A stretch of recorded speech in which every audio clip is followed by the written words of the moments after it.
I guess I can give a quick intro about myself. Like John said, I've been doing security for quite a few years now in crypto. I started mainly on Reddit actually back in the day, and after testing my skills there, I eventually moved on to finding bugs in real smart contracts on mainnet.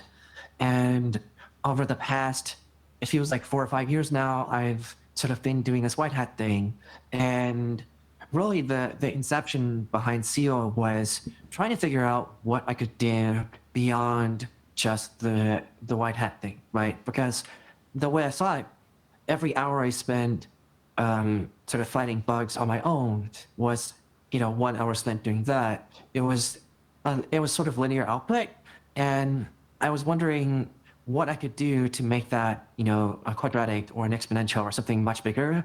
And what I realized was that my unique talent right now is the ability to, you know, organize people to make big things happen, and that's something that I should take advantage of while I still can. And so through that, we decided to make SEAL, which is this nonprofit organization. We're trying to improve crypto security across Web3. We're trying to get all the security people to be aligned in terms of what needs to happen, in terms of what needs to change.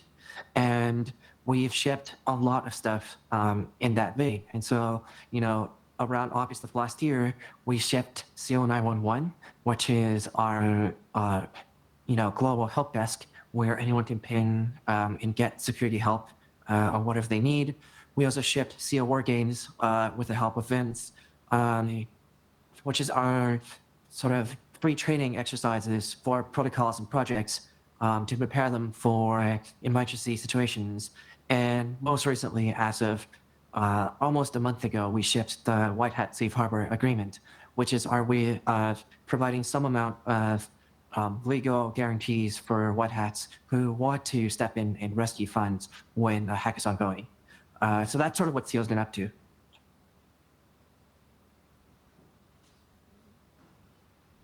you want me to take questions? It sounds pretty, pretty useful work, and it's not something I think that is so obviously falls into somebody's lap.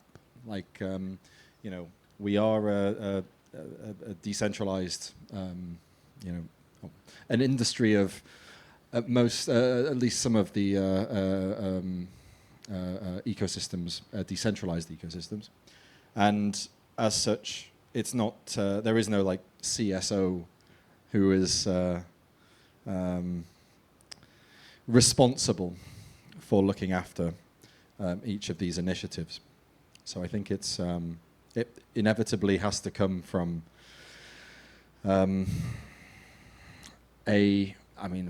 one stop short of saying volunteer, but it has to come from someone who is passionate about what it is that they do, enough for them to actually want to do it regardless.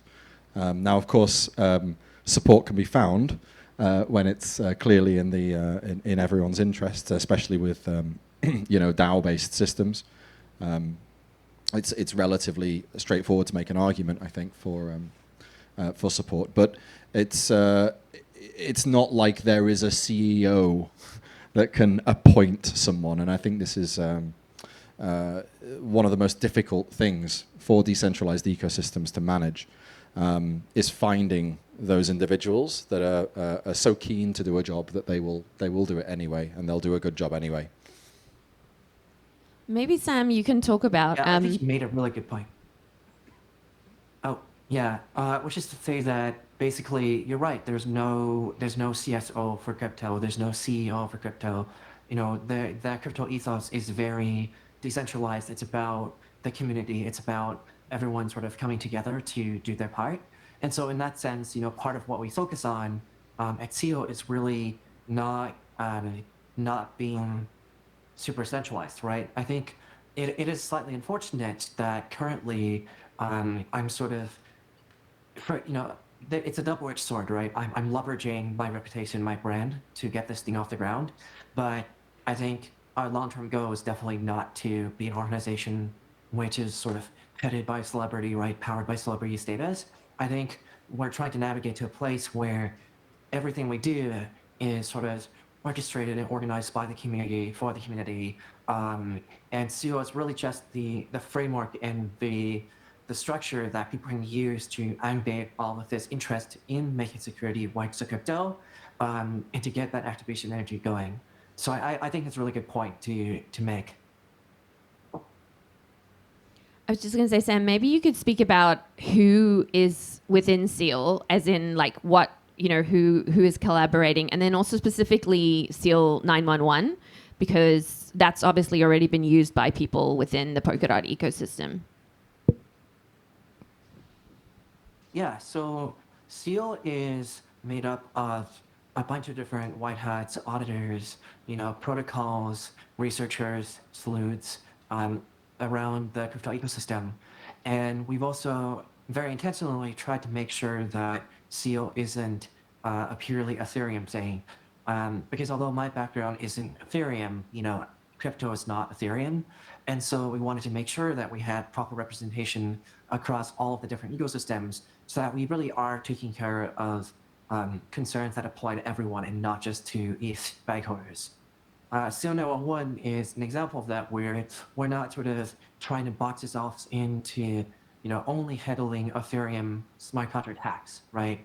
We're really here to support anyone who has a crypto security related problem, whether they use Polkadot or Filecoin or Solana or anything else, or even if it's not blockchain related specifically, like if your Twitter account got hacked or your phone gets SIM swapped and you're looking for advice on what you need to do.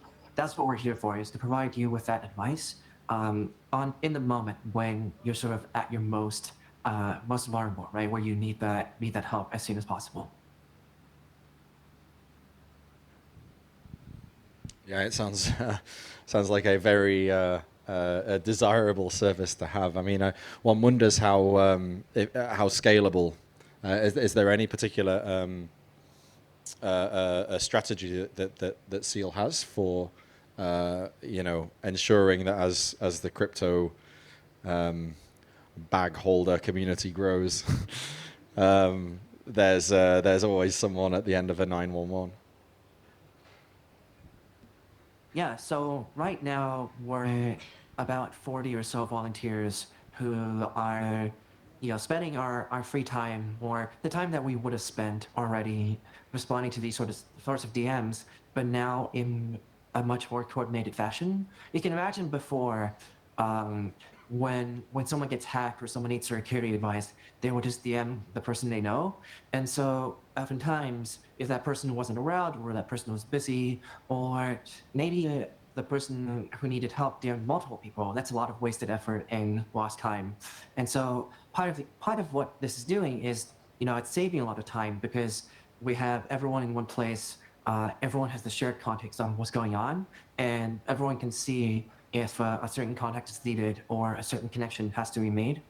As the community grows and more attention airs on SEAL 911 and more people turn to us for help, I think for sure we're going to need to scale up. The way I envision doing that is essentially by segregating the types of requests that we get. And so, these days we're actually seeing a lot of requests from users who have lost money from the phishing attacks on Twitter, right? Where someone replies to a project and says, actually click here to claim the airdrop. And so one thing that we can do is to figure out which requests for help fall into that category and send them off to a group of people who are more tailored to help with those sorts of requests. And that way, the people who are sort of specializing in spy contracts or SIM swaps or anything else don't get overwhelmed by things they can't deal with. The other thing that SEAL 911 is letting us do is it's actually giving us, the sort of feet on the ground insight into what is actually troubling users at the very moment. And so the fact that nowadays we're getting to such a high volume of people asking for help about being phished or being scammed shows us that there's a lot of improvement we can do in the space with respect to that problem, right? And so, SEO is now also looking into how can we coordinate all the different wallets and all the different security providers and anyone else that is interested in this problem to try to reduce the impact caused by all of these phishing attacks. And so it really is giving us multiple different benefits, and it's sort of a testament to how SEO operates, which is everything that we do builds off of one another, and every project that we work on supports every other project, right? And eventually, as we work on more and more of these initiatives, they'll all come together to build something that's even itself much bigger than any individual initiative could have been.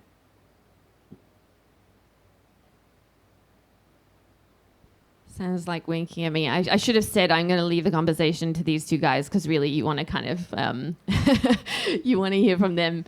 But Sam was worried I'd be the token, quiet girl sitting on the stage. But those of you that know me know that I have a lot to say, and I will talk to you afterwards. Sam, I was wondering if you could talk about the White Hat Safe Harbor, because I think the way that works with the asset recovery address is probably something that with some changes could be implemented through governance in Polkadot for dApps. So I was just wondering if you could talk people through the mechanics of how it works, because it's not just a legal document, it actually has an on-chain and an off-chain component. Of course. So I think the White Hat Safe Harbor Agreement is really interesting because it provides the sort of common sense framework that you would expect to exist in Web3, because it already does exist in Web 2, right? If you're walking along and you come across someone who's choking or someone who's having some sort of, emergency, chances are wherever you've lived, there's some version of a Good Samaritan law which says that, if you're qualified, if you're certified to do, to perform these medical procedures like CPR, and you perform that procedure and God forbid something goes wrong, you're not liable for it with certain conditions because you acted with good intent. And currently the same doesn't exist in Web3, which means that as White Hat, this is speaking very personally, it's very risky for us to try to take any action when we observe something going on. And oftentimes it is the White Hats, or at least the sort of on-chain sleuths, that are the first to notice when a hack is ongoing. And so part of what the White Hat Safe Harbor Agreement does is it just provides a very common sense framework for White Hats to operate under, which says, if you notice that an attack is ongoing, then you are authorized to step in and rescue the funds being taken. But the other part of the Safe Harbor Agreement is the on-chain component, as John said, which is what we call an asset recovery address. And this is just a way for the protocol to designate a specific location on chain that they consider to be the safest place for their assets, which means that whether it's a hack, or some other situation where funds are moved without the project's permission, anyone that comes into possession of those funds knows that if they want to do the right thing and return these funds to the project, this is the one place that the project wants you to return funds to, which again, removes any ambiguity from, where do I send these funds? How do I contact the project? It's all laid out for you up front. You know exactly what you need to do to sort of be the good guy in the situation. Yeah, that sounds very sensible. I guess it's, White Hats necessarily operate beyond the confines of regular rules, because it's one presumes it's these rules that got us into a situation in the first place. And so it's important to have these sort of meta rules, simple as they may be, to ensure that we know the difference between intentionally or well-intentioned behavior and otherwise. Yeah, I would say the other thing that we've noticed is that some less reputable audit firms have been suggesting, bounty / extortion payments of like 20%. And so having this pre-negotiated, because there is incentive, which is set by governance for the White Hat to take this risk, removes that context, right? Like nobody can say to you, oh, well, I'm a White Hat and I'll, return 80% of your funds kind of thing. You can't agree to that because you pre-agreed to a set limit.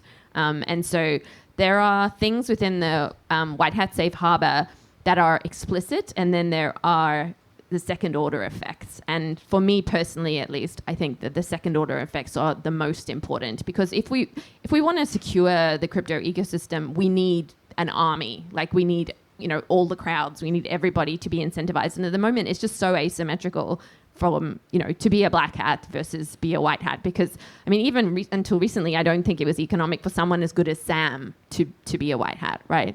So, yeah. Yeah, I mean, one of the interesting things that we get asked, the fellowship get asked quite a bit in Polkadot, is whether we can please do a forced transfer because someone's bag has been snatched. And invariably the answer is, well, no, because we really don't want other people knocking on our door and asking us to do things that maybe we really don't want to be doing. So we don't really want to go down that path at all. Furthermore, it's not the case that we can directly go down that path.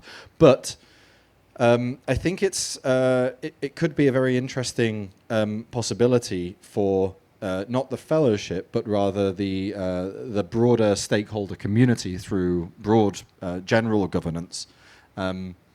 If there were some sort of entity or a group of individuals that could act under a single voice to provide some limited capacity that would be some limited, let's say, super user capacity that would allow for funds potentially to be frozen at a short notice under very strict rules, then this could be something. I'm choosing my words carefully because I don't want to accidentally walk down the wrong path. This could be something that I think the community might find helpful. Now, it could be an opt-in thing, or it could be a parachain specific thing, or it could be a whole ecosystem thing.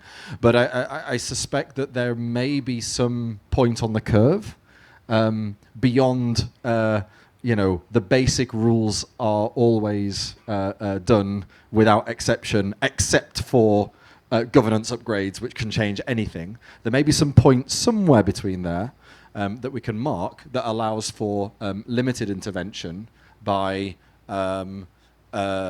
pluralities that have some degree of backing from the community.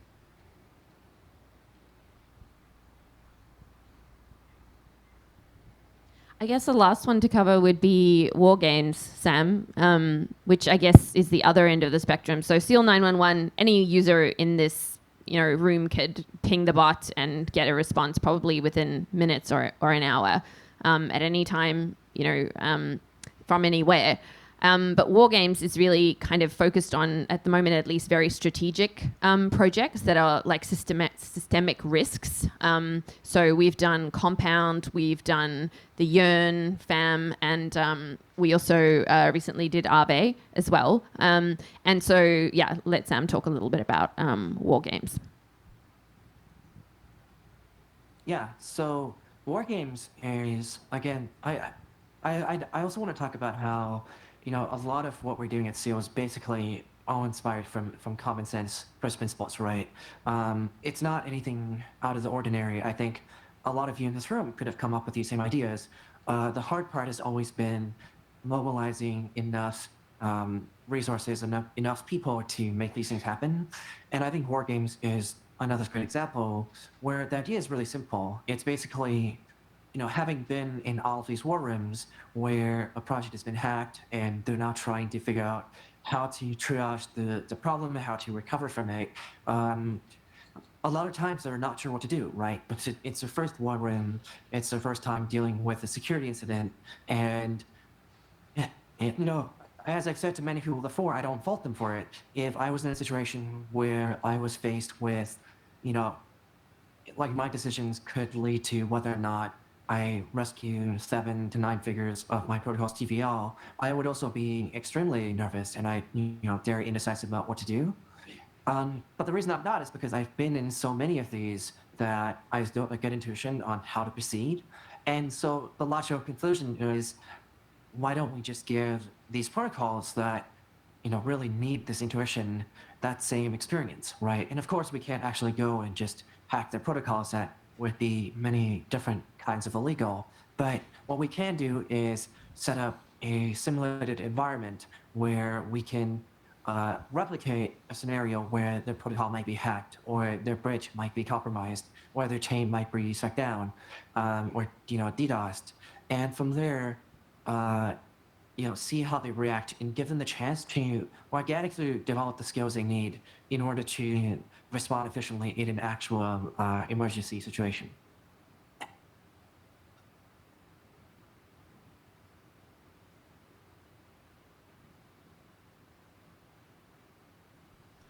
I think we're up time. Thank you so much, Gavin. Thanks, Cool, Sam. Thank you. Cheers, Sam. It was very helpful to hear about SEAL, and I wish you great luck with the project. Thanks, guys. Thanks. Sorry I couldn't show up in person. Hopefully next time. มีถามต่อไหม You guys have time for a few Q&A question here? All right, anyone have a question? Okay, this guy. My here. Hello. First of all, thank you so much, Sam. I mean, it's wonderful what you're doing, and it's just what the space needs. So, I mean, you kind of alluded to it just towards the end there, but just interested in the kind of split between pen testing and then this kind of first aid kit that you supply at the end to kind of rectify post things going wrong. So just kind of elaborate a little bit on what the split looks like. So I think what you're asking, what you're asking is what the split is, but I think what you're trying to get to is, what sort of things do we work on?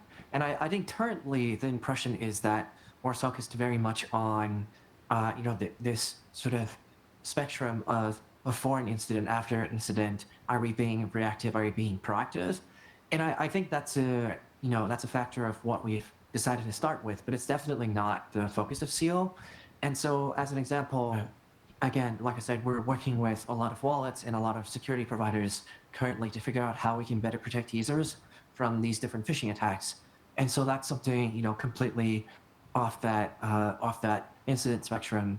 We're looking at, how can we give people... I think one problem that we face is there's not a lot of good resources for people to refer to if they want to have good security practices. I think there's a lot of resources out there and the quality varies. And as a user, you're sort of put in a situation where you have to be the security expert in order to determine which of these resources are good and which of these resources are not. And so another thing we're exploring is, how can we put out some sort of baseline? Here's what you need to do to sort of be sufficiently secure to use crypto, right? Because I think we did all admit that using things like SMS 2FA just will not cut it in the space. And so figuring out how to get those guidelines out to people, that's another thing we're trying to explore. And so, to answer your question directly, the split is sort of, I guess, 50-50 right now, but in the future, it's just not on the spectrum at all. All right, thank you, Sam Season. And the next one? I have a question. If Sam is DevOps 199.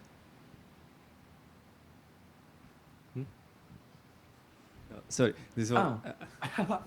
Sorry, No, this is not did question. he ask Sorry, me if I no. developed? No. No, sorry, this was just a little bit stupid joke. I'm not, yeah. But actually, I wanted to point out something But completely... if I was, I wouldn't do it to tell you. No, this was... Sorry, excuse me, this is a joke. But actually, I wanted to say something totally different that not sure if you are aware of, but Polkadot community actually create some sort of its own version of SEAL. It's actually called Polkadot Assurance Legion, and it's a group of parachain CTOs and runtime engineers who are very into security, and basically they created, thanks to Polkadot governance and treasury, this program where they actually create a bulk program for connecting bug bounty platforms like Code4Arena or Immunify, plus the leading companies in crypto security space. And it would be great if maybe we can merge these initiatives together, because like we basically, the idea or thesis or vision for the PAL was basically the same thing as you are doing with the seal, but obviously on like beyond the Polkadot. But I just want to say that Polkadot community was always a lot into security. There was this like original ethos and emphasis on security as well. So that's it. Yeah, Awesome. for sure. I just put up the website real quick, and this looks super interesting. So, if you can reach out to me on Telegram, I can't quite tell who you are, unfortunately, but if you can reach out to me on Telegram, I would love to talk more about how we can merge the initiatives or something along those lines. Yeah, we too. And actually, that last shameless plug, our CTO will have tomorrow talk about XCM rate limiter, which is actually like some our like security enhancement within the cross-chain space, and like other solutions. Like, yeah. Thanks. All right, we have last question. Anyone have a question here? Any last question? All right. Then give a round of applause for the Dr. Gavin and Sam and the team from the CU. Awesome guys, please.